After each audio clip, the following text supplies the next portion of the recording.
The Milky Way is on a collision course. One of the most dramatic events in the Milky Way's future is its inevitable collision with the Andromeda Galaxy.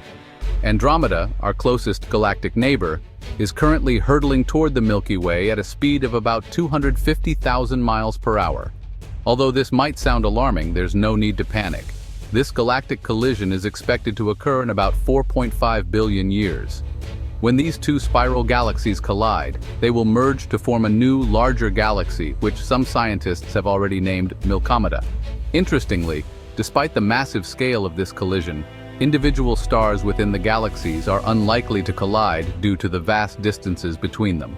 Instead, the interaction will dramatically reshape both galaxies, triggering bursts of star formation and altering the structure of the combined galaxy.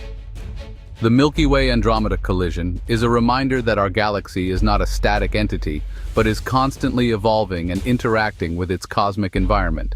This future cosmic event is one of the most anticipated phenomena in astronomy, offering insights into the life cycles of galaxies.